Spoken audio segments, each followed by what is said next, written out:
আর কোনো ধর্মে বিশ্বাসও করি না। এখানে আমার প্রশ্নটা হলো, আপনি কি বিশ্বাস করেন যে পৃথিবীতে অনেকগুলো ধর্ম আছে আর এই ধর্মগুলো থাকার প্রয়োজন আছে? কারণ আপনার লেকচারে আপনি নিজেই বলেছেন যে আল্লাহ সর্বশক্তিমান স্রষ্টা, পৃথিবীর সব মানুষকে তৈরি করেছেন পুরুষ এবং নারী হিসাবে, এবং তিনিই তাদের বিভক্ত করেছেন, ভাগ করেছেন বিভিন্ন ধর্মে, বিভিন্ন এলাকা ইত্যাদি ইত্যাদি, যাতে করে তারা নিজেদের মধ্যে যুদ্ধ না করে, বরং একে অন্যকে যাতে বুঝতে পারে। এখন আপনি কি আমাকে বুঝিয়ে বলবেন ক্রুসেডের উদ্দেশ্য কি ছিল? আর এটাও কি আমাকে বুঝিয়ে বলবেন, আপনি নিজেই যেটা বললেন যে হিন্দুইজম আর ইসলাম ধর্ম এই দুইটার মধ্যে পার্থক্যটা? আপনি আপনার লেকচারেই বললেন যে একটা হলো হিন্দুইজম আর অন্যটা হলো ইসলাম ধর্ম। আপনি কখনোই বলেননি যে হিন্দুইজম একটা ধর্ম। আপনার লেকচারে আপনি নিজেই বললেন হিন্দুইজম আর ইসলাম ধর্মের পার্থক্য সেটা হলো হিন্দুরা বিশ্বাস করে যে সবকিছুই স্রষ্টা, আর মুসলমানরা বিশ্বাস করে সবকিছুই হলো স্রষ্টার। যদি সবকিছুই স্রষ্টার হয়ে থাকে তাহলে এত খুনোখুনি হচ্ছে কেন? হোক সেটা ইন্ডিয়ায় অথবা পৃথিবীর অন্য যে কোনো জায়গায়, এমনকি মুসলমান দেশগুলোতে এসব হচ্ছে। অনেক ধন্যবাদ ভাই, খুব সুন্দর প্রশ্ন করেছেন। আর আপনি বললেন যে আমি আমার লেকচারে বলেছি যে সর্বশক্তিমান ঈশ্বর সব মানুষকে বানিয়েছেন মাত্র একটি যুগল থেকে, পুরুষ এবং নারী। তারপর তিনি তাদেরকে বিভক্ত করেছেন বিভিন্ন ধর্মে।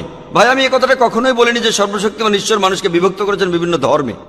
রেকর্ড করে রাখতে পারেন, আমি কখনোই বলিনি যে বিভিন্ন ধর্মে। আমি বলেছি বিভিন্ন জাতি আর উপজাতিতে। অনেক জাতি, অনেক রং, বিভিন্ন ধর্মে না। আল্লাহ বলেছেন ধর্ম একটাই। সর্বশক্তিমান ঈশ্বর মানুষকে কখনোই বিভিন্ন ধর্মে ভাগ করেননি। ধর্ম কেবলমাত্র একটাই। তিনি ভাগ করেছেন বিভিন্ন জাতি, রং আর বিভিন্ন ভাষায়, যাতে আপনারা একে অন্যের সাথে পরিচিত হতে পারেন। আর আপনারাও বুঝতে পারলেন যে অমুক লোকটা এসেছে অমুক জাতি থেকে, মানে অমুক অঞ্চল থেকে। ধর্ম না, অঞ্চল, এটা ধর্ম না। তাই আপনি যে ধর্মের কথা বলছেন সেটা ঠিক না, বাকি সব ঠিক আছে। বিভিন্ন ভাষা, বিভিন্ন রং, বিভিন্ন জাতি, আমি একমত, যাতে তারা অন্যের সাথে পরিচিত হতে পারে, একে অন্যের সাথে যুদ্ধ করার জন্য নয়। আপনি বললেন যে আমি নাকি কখনো হিন্দুইজমকে ধর্ম বলিনি। আপনি এটাও ঠিক বললেন না। আমি বলেছি ধর্ম হলো সর্বশক্তিমান ঈশ্বরে বিশ্বাস করা। অক্সফোর্ড ডিকশনারি বলছে এই হিন্দুইজমকে বুঝতে হলে, হিন্দু ধর্মটাকে বুঝতে হলে আপনাকে এই ধর্মের ঈশ্বরের ধারণাকে বুঝতে হবে। আপনি যদি ইহুদি ধর্মকে বুঝতে চান তাহলে আপনাকে ইহুদি ধর্মের ঈশ্বরের ধারণাকে বুঝতে হবে। আপনি যদি খ্রিস্টান ধর্মকে বুঝতে চান তাহলে খ্রিস্টান ধর্মের ঈশ্বরের ধারণাকে বুঝতে হবে। যদি আপনি ইসলাম ধর্মকে জানতে চান তাহলে ইসলাম ধর্মের ঈশ্বরের ধারণাকে বুঝতে হবে। আমি সেটাই বলেছি। এই সমস্ত বিভেদগুলো কে তৈরি করেছেন? ঈশ্বর করেননি। আল্লাহ পরিষ্কারভাবে সূরা আনামের 159 নম্বর আয়াতে উল্লেখ করেছেন যে যারা দিন সম্পর্কে নানা মতের সৃষ্টি করিয়াছে তাহাদের কোনো দায়িত্ব তোমার নয়। ধর্মকে আপনি ভাগ করতে পারেন না। যারা ধর্মকে ভাগ করে তারা ভুল করছে। আপনি বললেন যে কেন মানুষ একে অন্যকে হত্যা করে, এটা আপনি তাদের জিজ্ঞেস করুন।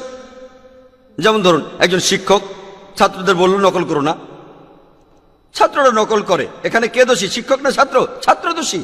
এখানে আল্লাহ মানুষ জাতির প্রত্যেককে একটা স্বাধীন ইচ্ছা শক্তি দিয়েছেন যে তোমরা যা খুশি করতে পারো, আমি শুধু গাইডেন্সটা দেব।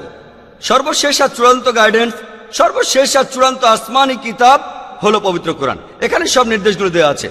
আর আল্লাহ বলেছেন, আমি আমার লেকচারেও বলেছি যে সূরা মাইদার 32 নম্বর আয়াতে উল্লেখ আছে, যদি কেউ কোনো মানুষকে হত্যা করে, হোক সে মুসলিম বা অমুসলিম, হোক সে হিন্দু, ইহুদি, খ্রিস্টান, শিখ, যে কেউ, যদি সেটা হত্যাকাণ্ডের অপরাধে না হয়, যদি দুনিয়ার ধ্বংসাত্মক কাজের জন্য না হয়, তাহলে সে যেন পুরো মানব জাতিটাকে হত্যা করলো।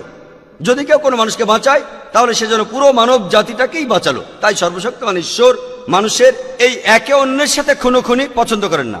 কিন্তু মানুষ যদি তার কথা না